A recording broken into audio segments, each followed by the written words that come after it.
Jésus est en vie. Le livre de la Genèse chapitre 33.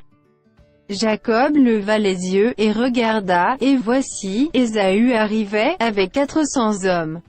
Il répartit les enfants entre Léa, Rachel, et les deux servantes. Il plaça en tête les servantes avec leurs enfants, puis Léa avec ses enfants, et enfin Rachel avec Joseph. Lui-même passa devant eux, et il se prosterna en terre 7 fois, jusqu'à ce qu'il fût près de son frère. Ésaü courut à sa rencontre, il l'embrassa, se jeta à son cou, et le baisa. Et ils pleurèrent. Ésaü, levant les yeux, vit les femmes et les enfants, et il dit, « Qui sont ceux que tu as là ?» Et Jacob répondit, « Ce sont les enfants que Dieu a accordés à ton serviteur. » Les servantes s'approchèrent, elles et leurs enfants, et se prosternèrent. Léa et ses enfants s'approchèrent aussi, et se prosternèrent. Ensuite Joseph et Rachel s'approchèrent, et se prosternèrent. Ésaü dit, « À quoi destines-tu tout ce camp que j'ai rencontré ?»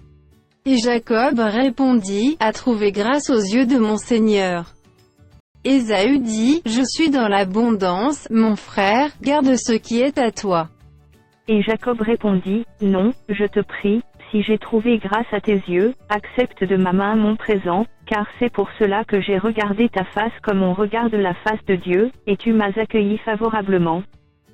Accepte donc mon présent qui t'a été offert puisque Dieu m'a comblé de grâce, et que je ne manque de rien. » Il insista auprès de lui, et Ésaü accepta. Ésaü dit, « Partons, mettons-nous en route, j'irai devant toi. » Jacob lui répondit, « Mon Seigneur sait que les enfants sont délicats, et que j'ai des brebis et des vaches qui allaitent, si l'on forçait leur marche un seul jour, tout le troupeau périrait. Que mon Seigneur prenne les devants sur son serviteur, et moi, je suivrai lentement, au pas du troupeau qui me précédera, et au pas des enfants, jusqu'à ce que j'arrive chez mon Seigneur, à Séhir. » Ésaü dit, « Je veux au moins laisser avec toi une partie de mes gens. » Et Jacob répondit, « Pourquoi cela? Que je trouve seulement grâce aux yeux de mon Seigneur. » Le même jour, Ésaü reprit le chemin de Séhir. Jacob partit pour Sukkot. Il bâtit une maison pour lui, et il fit des cabanes pour ses troupeaux. C'est pourquoi l'on a appelé ce lieu du nom de Sukkot. À son retour de Padan Aram, Jacob arriva heureusement à la ville de Sichem, dans le pays de Canaan, et il campa devant la ville.